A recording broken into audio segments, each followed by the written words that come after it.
On Tech News Today, Apple is getting a new CFO, Microsoft is getting a new Outlook feature, and Facebook is getting a space program. All that and more coming up next. This is Twit. Bandwidth for Tech News Today is provided by CacheFly at CACHEFLY.com.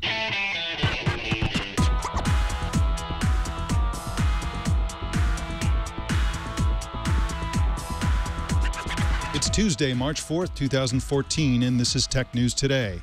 This episode of Tech News Today is brought to you by ZipRecruiter.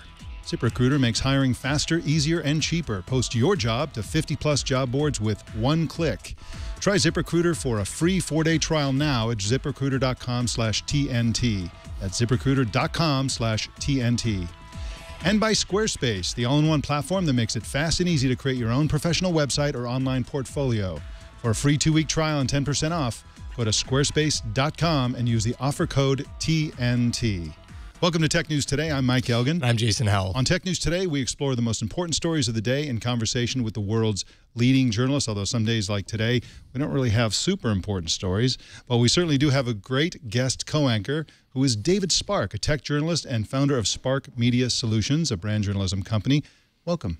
Great to be here. I'm glad you're here. Now, you covered the RSA conference for Ziff Davis all week, didn't you? All last week, yeah, I covered RSA, and it was a doozy. 25,000 people there, and this is my 5th year in a row covering that conference. And it's gotten pretty intense. I mean, the obvious issue that was on everybody's mind was RSA's involvement with NSA, and Art Coviello of the RSA got out, and he didn't really admit to what they were doing with the NSA, but he made a big announcement saying that the NSA should split up and have one for espionage and one for actually securing data.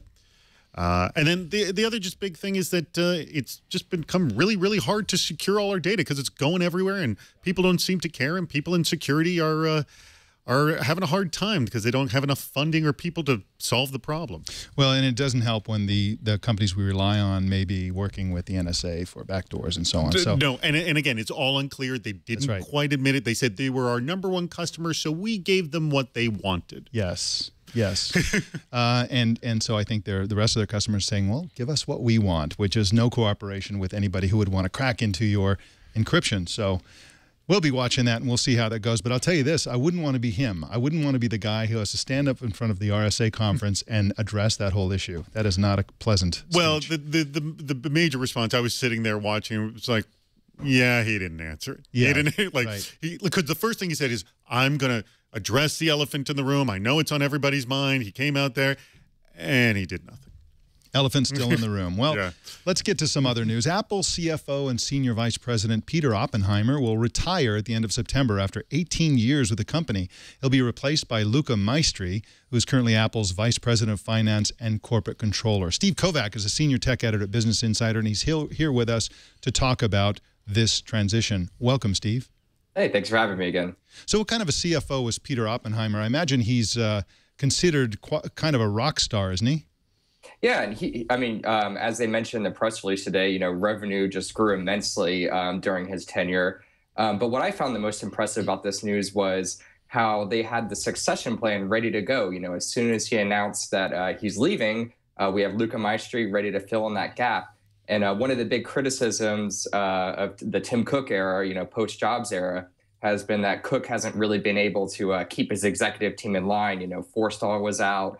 John Browett, who became the retail boss, he left after like 10 months without a successor for several more months. And now we have this big major change happening, and boom, we have a successor ready to go. There's going to be a transition period this summer. And it sounds like everything's going to go pretty smoothly. Steve, so much of the focus on Apple is through their products and what Steve Jobs did. But, what Oppenheimer did was pretty darn impressive, too. So is there any lessons that people can learn from what he did? Because people so often want to try to emulate Apple. Can they emulate it from his side, what he did? Yeah, I think one thing that kind of bothered me was the way they reported guidance every earnings. So, that's something not to do. They would always lowball their guidance and then just blast away earnings. And then I think people can learn not to do that moving forward. And they learned it themselves, Apple did. But yeah, he also had the benefit of working at Apple during a really exciting time, where they were just on this roll of creating innovative product category after innovative product category, which really helped them become that dominant player over the last 15 years or so. So most of his tenure there, he had the advantage of having those great products that people have been buying in each of these categories. And I think it's a good time for him to leave. He's been there a while. He's going to leave on a very, very, very high note. And he has some cool opportunities coming down. He just joined the board of Goldman Sachs. So I think that's going to be an interesting position for him, later this year and early next year. Now, you had mentioned rapid revenue growth. Just to put some numbers on that, the company grew from $8 billion in revenue to $171 billion in revenue. That's a very high growth from a percentage basis. But his replacement, Luca Maestri, joined Apple in 2013. Now, that's pretty recently. It sounds to me like this may have been planned since then, and perhaps he was brought in for this very promotion. And, of course, Maestri was the CFO for Nokia Siemens Network and also Xerox. So it sounds like working for a consumer company is kind of a new thing. What sort of challenges does Maestri face, do you think? Well, I think another interesting part you left out about his background is General Motors. There's a lot of talk, especially this week, about Apple getting involved in the car. So I saw some Apple pundits today tweeting about that, how, he has this relationship with car companies and he's thinking about that growth area for them too. So I think that's a really interesting thing to look out for once Maestri does officially take over this position. And other than that, I forget what the rest of your question was actually, but I think that's the most interesting part about his background. And he clearly was being groomed to be a successor, and Oppenheimer, I'm sure, is going to have him ready to go by the time that transition period is over by the end of the summer. Well, it's not an easy position for him because he's coming in after a very successful successor who had been around for many, many years and who's well known. Now he's got to come in as kind of the new guy, and all he can do is screw it up. So we wish him well. All he can do is screw it up. If Apple continues to be successful, he won't be given credit. If Apple screws something up, he will be blamed because everything went pretty well under his predecessor. So it's not if you're going to jump into a high-level C-level position, you want to follow somebody who totally screwed it up. Oh yeah, well because anywhere is up. But I think what I love about Steve's advice for someone who wants to be a CFO of their own organization, just make sure that they're releasing incredibly innovative products that are changing the way people live. That's all you have to do. That's it. That's it. Then you can be an amazing CFO. That's right. I think that's the key. So look out for that. Well, Steve, I want to thank you for coming in and explaining this transition.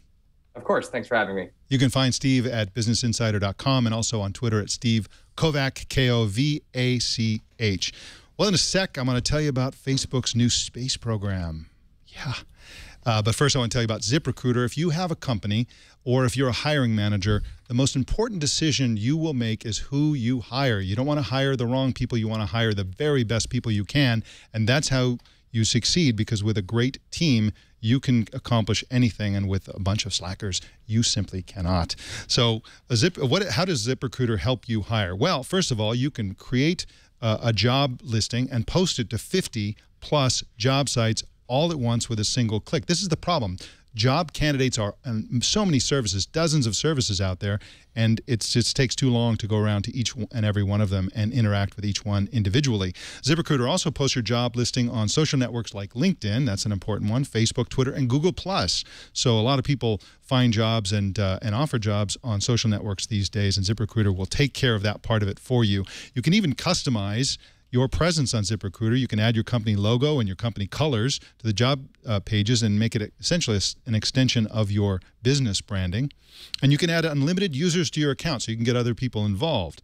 One of the coolest things about ZipRecruiter is they will narrow it down and just pick the very best candidates that you can select from. Because if you're going out to 50+ job boards, you're going to end up with a whole lot of candidates, and you could spend an enormous amount of time trying to vet and weed out the people who are truly qualified, and ZipRecruiter will give you an enormous amount of help on that. So try ZipRecruiter and find out why they've been used by over 100,000 businesses. Right now, Tech News Today listeners can try ZipRecruiter for a free 4-day trial by going to ZipRecruiter.com/TNT.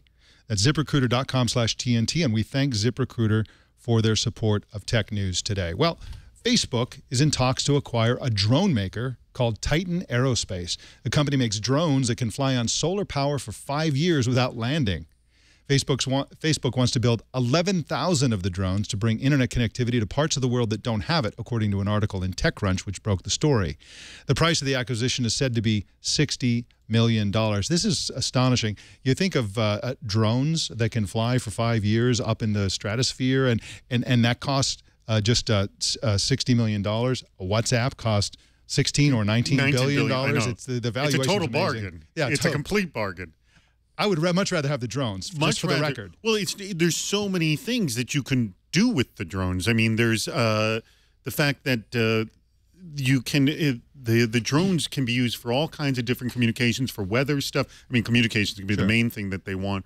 And this whole project is very competitive with Google's Loon project, which that one you really can't control these balloons. They're just going to float wherever. Where the drones you can really control. And I don't know how much they've dropped into Project Loon so far, but it's got to be in the multi-millions, I've got to assume. It's got to be quite a long time, and I don't think those balloons can stay aloft for anywhere near 5 years. Now, the interesting thing to me about this whole project, of course, Facebook is interested in these drones for their Internet.org project, which aims to bring the Internet in general, and Facebook in particular, to parts of the world that currently don't have internet connectivity. And that's a laudable goal, I think. But what's interesting about these drones is that they need a place where they can take off legally. So they need to get permission from whoever's governing the airspace of whatever country that they're in. Then they get up into this area. In the United States, it's above, if it's above 60,000 feet. Above 60,000 feet in the United States, it's not governed by the authorities of the U.S. government. It's essentially Wild West up there. And once they get into that level, they can just fly over other countries. Different countries have different elevations that they claim for their governance. Do we know what the range of these, like how far they can go? Well, if they can stay aloft for 5 years, they can essentially go anywhere. They can go anywhere in the world. So I think the idea ultimately is to use these planes. One of them is called the Solera 50 and the other is the Solera 60. They're mainly interested in the Solera 60 model, the newer one. But basically, they sort of circle all the way up into these, way up high in the 12 miles high. Then they fly over the countries and essentially form a chain of internet connectivity. That's kind of like a cable in the sky, a wireless cable in the sky, and then they beam it down. Which I see like 1 gigabit per second is they're going to have it. And yeah, this is like the Project Loon. It's an attempt to try to deliver internet service to undeveloped countries that can have it, or in remote areas. Now, the argument is, well, they may not have the money, for advertising and stuff. But look, if you're looking very, very long term, the hope is that you will empower communities to become more prosperous, and this will be beneficial for everyone. And both Google and Facebook have shown that they want to do this kind of stuff. Yeah, and they've got the money to do it too. Yeah, and I think we can trust Facebook with our privacy, right? Of course it's okay we can. To have Facebook, drones Google, in the sky. Sure. I mean, it's like these guys are trustworthy folks, so no problem. They have drones and eyes in the sky, and they're going to have more than the Pentagon if they build these 11,000. That's really astonishing. Incredible. What an interesting story. Well, Sony announced today that its PlayStation 4 console has sold more than 6 million units worldwide. Sebastian Anthony is senior editor at Ziff Davis, and he's here to talk about these numbers. So what do you think? Is this impressive or surprising to you, Sebastian? It's definitely impressive in that I think it's now definitely the fastest selling console of all time. Probably not surprising, though. I mean, the console market has been growing steadily for the last 10 years, 15 years. It's definitely no longer just the reserve of nerdy basement dwellers. It's now, everyone plays console games now. It's now cool to play games. At long last, I've waited for this moment. So I'm not overly surprised that it hit 6 million. I'm surprised. It got there pretty quickly. It got there faster than most people were expecting. And I think that is impressive. Well, is it because it got that fast because of all the countries that the PlayStation 4 was distributed in? Was it a quicker pace than it had been in the past, or that not the case? It definitely was distributed in lots of territories. I don't know if it was more widely distributed than the PS3. It was huge in the US. It was huge in Europe. It did well in Japan. I think it's more just the fact that more people are playing console games, and it rode on that kind of success of the previous Xbox 360 and the PS3. And do you think price sensitivity has anything to do with it? It sells for $100 less than the Xbox. Do you think that has to do, or do you think that purchase of console games are a little less price sensitive? It's one of the cheaper console releases. I don't remember the exact price on the PS3, but I think it was something crazy like $500, $600. So that definitely helped. It was cheaper than the Xbox One. That was the main deciding factor. Apparently, Sony cut the price by $100 after it found out that the Xbox One was going to be, was it $500? And so that was probably a savvy move on behalf of Sony. But also Sony capitalized on Microsoft's weird policy decisions in the build-up to the release. So, of course, selling consoles is just one part of the business. How do you think Sony is doing on the sale of actual games and also PS Plus memberships? Apparently, PS Plus memberships are good. They're high, but obviously it's now mandatory for online gaming, where it wasn't with the PS3. So again, that's kind of a savvy move. The figure was 13.7 million games, which I think is good. Again, we're living in an age now where there's a lot more statistics than there were for the previous generation releases. I think 13.7 million games is good. It's 2.3 games per console owner, which is pretty good at this point. But yeah, honestly, I don't know how it compares to the previous generations. It sounds good, but that's all I can say. Seems to me that the biggest threat, I guess, the long-term threat for console games is the rise of casual gaming and how they're getting less casual. Essentially, everybody seems to be wanting to get into the gaming industry. There are rumors that Apple and even Amazon are going to be having game features on their set-top boxes. You see all kinds of movement in the gaming industry, and console games are complex. They tend to be hard to play. There's a hardcore minority of people who get really, really good to play those games, and then when somebody else steps in to try to play, they can't do it because it's like they don't have time to be that devoted to it. Do you think there's a long-term threat, or are console games here to stay pretty much in their present form? I mean, there are two schools of thought here. One is there's like a finite number of gamers in total, and that the casual games will steal the console gamers. And the other point of view is that casual games have created a new market. So all the hardcore gamers are still there, all the console gamers are still there, but now people that weren't gamers before are now gamers. And that's the market, and that's the theory I believe in. So now my mum is playing Facebook games, and all those people on the subway are playing Candy Crush when they have probably never played another game before that. But that's always staying in the casual game market. I mean, what is your mom ever going to cross over and be a console gamer? Call of Duty. Well, I mean, put it this way: the number, like consoles, are definitely growing. This launch, the Xbox One is also, I think, the second fastest selling console of all time. So even though it's behind the PS4, it's still very successful. It's worth pointing out that console games are definitely easier today than in the olden days. There has generally been a shift towards easier games. But that's just as things become more popular, they stop, catering towards the hardcore basement dwellers that really love to die over and over and over again. It's a general trend in gaming that games are easier now. And when occasionally we see like a really hardcore game come out, it gets widely celebrated, but isn't normally a critical success because there aren't many hardcore gamers left, as you say. Now, we heard rumors yesterday that Microsoft was mulling the idea of going cross-platform and making Xbox Live support iOS and Android games. Do you see Sony doing anything like that? Honestly, I don't know where that effort's going to go.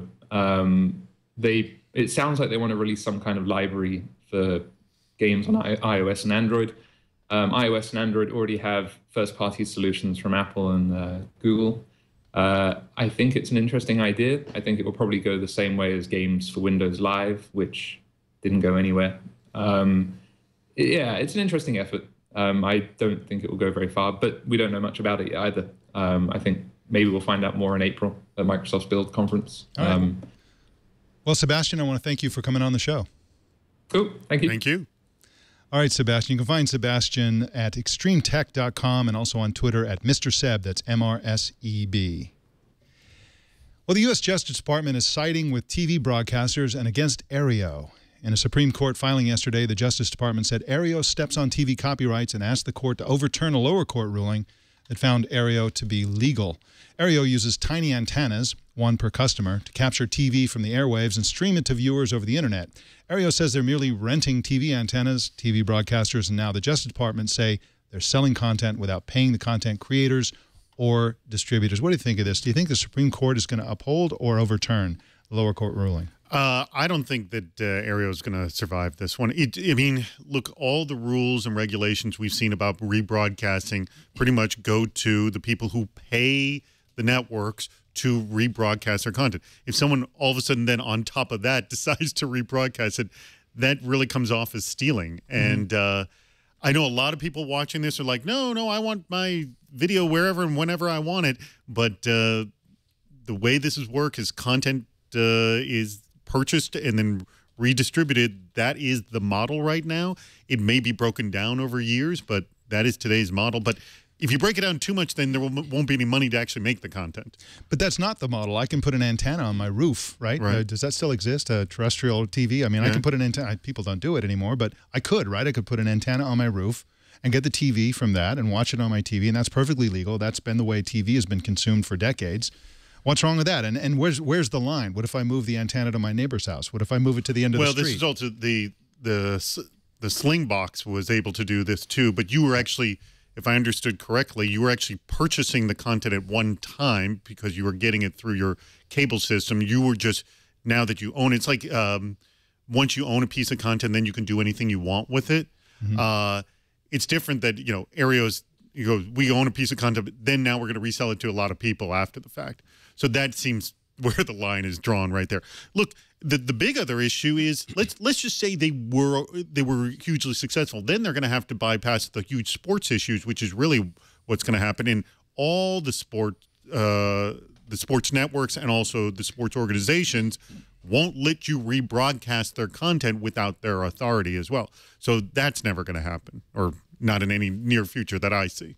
Well, Aereo has lots of challenges ahead. One of them is this Supreme Court decision that's forthcoming. The other one is the fact that, fast forward 2, 3, 4, 5 years, and, streaming live television over the internet is going to be commonplace and offered by multiple providers. So they're really kind of, their future looks kind of bleak from that perspective as well.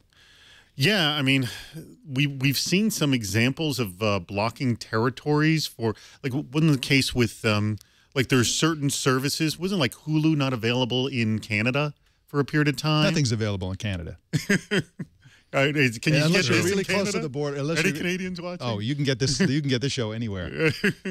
But yeah, so there are attempts to do that, but as the people watching the show, there are ways to get around that kind of stuff. Yeah, it's just going to be a matter of time. It's all broken down. The big thing, and we've seen this year after year after year, is the technology always surpasses policies and laws, always. And they have to figure out a way. And also making money.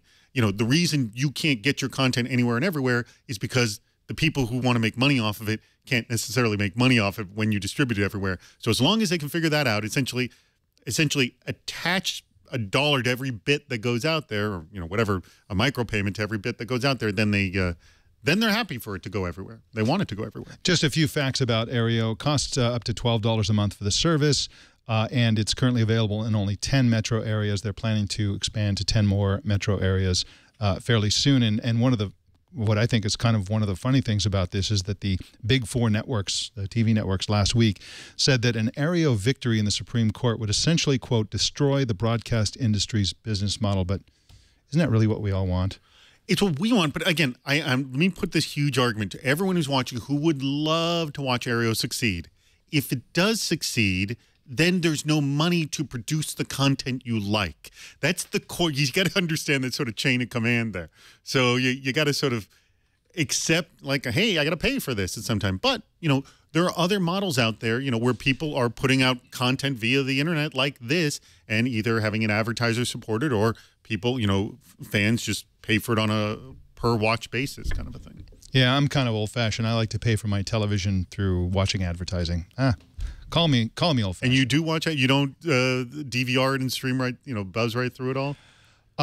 Sometimes I do, sometimes I don't, but ultimately I think that advertiser supported is much better for a variety of reasons. One of which is that even the poorest people can watch free television and watch the advertising supported. So anything that's advertiser supported is essentially democratic, if you will. It's open to everybody. Whereas once you get into this situation where you're paying and paying and paying for things like television, which used to be free, of course, there's a lot more programming now, of course, and programming is fantastic these days. But I mean, if you get sucked into a cable relationship, you're end up paying $100 a month or more for television, which used to be free.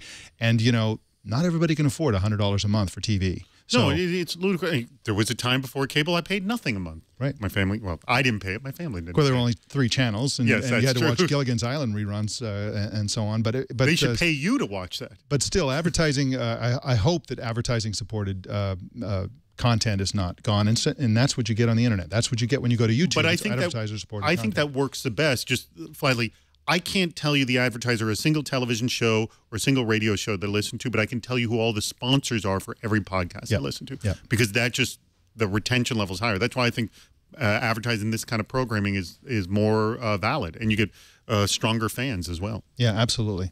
Well, Twitter accidentally sent an email to many users today telling them that their Twitter passwords had been reset. The whole fiasco, the whole fiasco started Monday evening when Twitter locked some users out of their accounts, and then they sent those users email saying, Twitter believes that your account may have been compromised by a website or service not associated with Twitter. We've reset your password to prevent accessing your account. Except one problem. There were no hackers. There was no breach, just an internal code error. So if you got that email today, it's not real. Don't worry. You haven't been compromised. So, what are you going to do? Your insecure password's still fine being insecure, probably. That is correct. Well, Microsoft launched Skype for Outlook.com worldwide, plus Microsoft added a few more features and a bug fix today.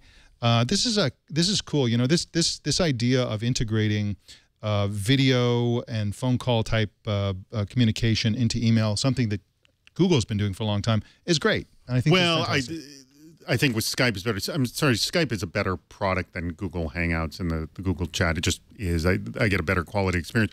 But just on presence awareness, that whole fact through your email, because everyone's email inbox is kind of their core home, and I think it's critical. I also love the fact that a company who purchased another company is actually using the company that they purchased. Yes. Which you don't see that often, which I find so odd and strange.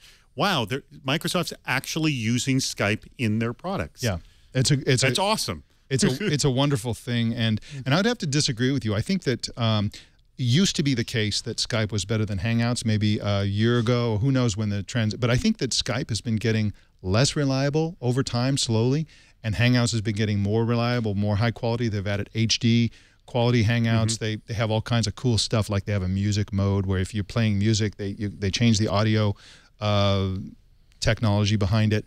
And so I really think that the future belongs to Google Hangouts, and I'm a huge fan of Google Hangouts. Well, I think Google Hangouts has far more features than Skype, but just in terms of a quality experience that I've had better experiences with Skype personally. Well, they're all going to get a lot more competition. WhatsApp is going to be building in phone and video chat coming up. So I think everybody, ultimately we're going to get to a world in which multiple services offer every conceivable form of communication, chatting, email type communication, video, phone calls, and of course everything always ends up going online. I think ultimately voice over IP is going to be the de facto form of phone calling, and so it's going to be a great world. I think the winner will be the one that can integrate these in a seamless way. Which I think the one who's closest to that, as you said, is Google Hangouts, probably. But Google Hangouts has a lot of problems with the way they integrate it. The Hangouts mobile app, it really has to work on mobile really well. And there are a bunch of problems with that. One of them is how you connect to your user base.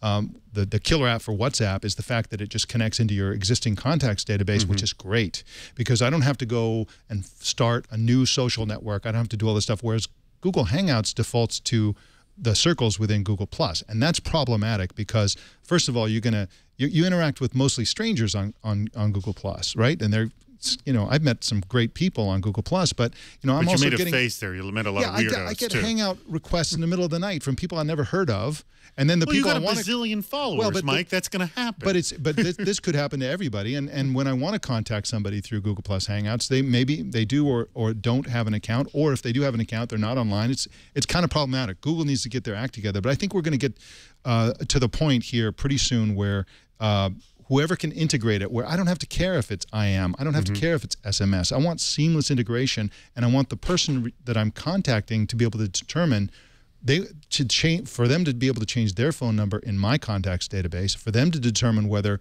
what they get is SMS or Skype or whatever it is, and then I just want to connect with somebody, interact with them, and not worry about any of that stuff. And whoever can pull that off, I think, is going to win this whole messaging war. You get a lot of demands, no solutions, pretty much. And I'm certainly not willing to pay for it. So I'm one of those people who wants a lot and is not necessarily willing to pay for it. Well, in a sec, we're going to tell you. You're the worst customer, by the way. Conceivable type of customer. Google, call me. Well, we're going to tell you about a new service that's being rolled out to Mardi Gras revelers in just a sec, but I want to tell you first about Squarespace. Squarespace is the all-in-one platform that makes it fast and easy to create your own professional website or online portfolio, and they're one of our sponsors today. But long before they were our sponsor, I was a very, very happy customer. I've built some websites with Squarespace that are just fantastic, and it's pretty much, I don't know how you could build a bad website with Squarespace. I don't think you can. They won't let you. They'd start with 25. They'll cancel your account? No, there's everything that you do there is just like, I mean, if you look at the pretty sharp looking templates sites that they have.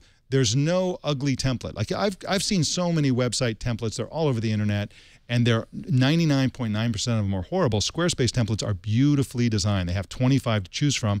You create the template, then you go in and you simply modify I love the fact that tweak it. It's mobile also optimized as well. That's key. It's incredible. The view of the website is completely different on a phone. It's completely different on a tablet, and it's native to those platforms, which is one of the great things about it. The other side of it is mobile as well. They have something called the Squarespace Metric app for iPhone and iPad that lets you check your site stats, check your unique visitors, check your social media followers, which is great because you want to be able to do that while you're out and about. We live in a mobile world. They also have a mobile blog app that you can use to do text updates, tap and drag images to change layouts, and monitor your comments, which is very, very important.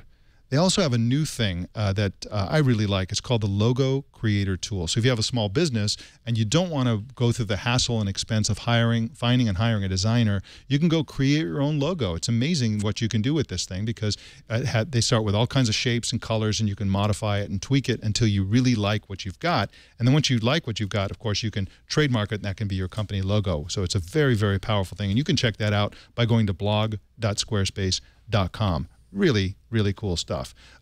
Tech support is fantastic, 24 hours a day, 7 days a week. So check out Squarespace. Start a free 2-week trial with no credit card required and start building your website. When you decide to sign up for Squarespace, make sure you use the offer code TNT.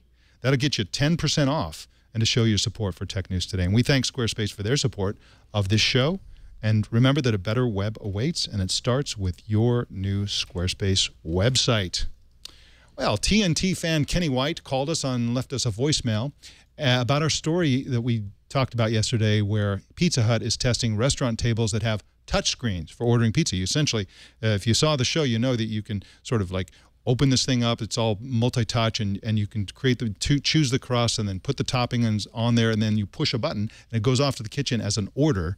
And it's really amazing, and we're oohing and awing. But Kenny says that these are great unless people are visually impaired. To a visually impaired user, a touchscreen like that is simply a piece of glass. It doesn't help them. And he says that it's astonishing to him how often accessibility is overlooked in the creation of these new user interfaces. And it's a great point because you really want to be technology. You use technology to enhance accessibility, not to cut people out of interfaces if they're, for example, visually impaired. So that's a great point. But also, first of all, forget about visually impaired. This is a common problem that we have in any technology production in the sense that, well, we're just going to make the iOS app right now. Yes, I know we're going to, all the people have Android and all the people just don't have iOS phones or, smartphones. They can't use this. So this is just a problem in general with technology is that we create for limited audiences to start with, which sometimes is a good idea when you're, testing a product. You don't want everyone to use it, but this just seems, and I know it's a budget consideration. I don't have the money to create a version for everyone, but that's just the situation we have now in most development. Absolutely. I'm encouraged by the existence of research where there are raised screens, bumps, and sort of like haptics, vibration that's very sophisticated for touchscreens. This is coming in the future. Can't get here soon enough, but once you have haptics on the screen, that's fantastic for touch displays that are for the visually impaired, because they'll be able to feel the interface. They'll be able to feel the haptics. You know, the sophisticated, we're talking about console gaming, the sophisticated haptics in a simple thing like an Xbox controller. It's amazing. You can feel the grenades, you can feel the explosions and all that kind of stuff. Those things are coming to tablets, to tabletop touch displays, and those plus the raised screen technology will enable everybody use the same technology, whether they're visually impaired or not. So that's a kind of an optimistic future that we're facing for user interfaces. Would be pretty awesome. Be pretty awesome. Well, today is Fat Tuesday, otherwise known as Mardi Gras. In New Orleans, revelers will be guzzling booze by the gallon and hunting for a place to relieve themselves. Fortunately, help is on the way. A new company models itself after the Airbnb apartment finding service is helping people find a place to go to the bathroom during Mardi Gras. The going rate is between $1 and $3 per session. Some of these companies offer something extra, like another beer. That's a great way to have repeat customers. And, of course, the name of this toilet sharing service, what else? Airbnb. Awesome. Awesome. You heard it here first. I should also mention there's another competitive site, the Bathroom Diaries, that also reviews public toilets as well. And they review them on a sort of a red, yellow, and green scale in terms of the quality of that public toilet. Well, this is going to be a great relief to many Mardi Gras fans. So, wow, what a world. Technology comes to the rescue once again. Fantastic. Awesome. Well, I want to thank you for coming on the show today, David. Thank you very much for having me. And for those of you watching, please check our stuff out at sparkmediasolutions.com. And I have a brand new ebook for which many people here at Twit are quoted. Leo, Sarah Lane, and the... You didn't quote me? I didn't. No. Well, yeah, I wasn't sitting next to you. My next ebook, I'll quote you in it. I'll ask for you. The quote is going to be, you didn't quote me? Question mark? Exactly. Well, anyway, I want to thank you for coming on the show. It's great to have you here. Great. Well, thanks. I love being on, especially the new show. What a great new format. Thanks for having me. Thank you very much. Well, you can get breaking news from Twit every day by following Twit News on Twitter. That's Twit News with no space, no nothing in there. And you can subscribe to Tech News Today, and we encourage you to do so, at twit.tv/TNT. That's twit.tv/TNT. You can email us at tnt@twit.tv. Leave us voicemail by calling 260-TNT-SHOW. Subscribe to our subreddit at technewstoday.reddit.com, and follow our social pages by searching for Tech News Today on Twitter, Facebook, Google+, and YouTube. Also, don't miss our evening newscast, Tech News Tonight, at 4 p.m. every weeknight, and that's Pacific time. My name is Mike Elgin. Thanks for joining us. We'll see you tomorrow.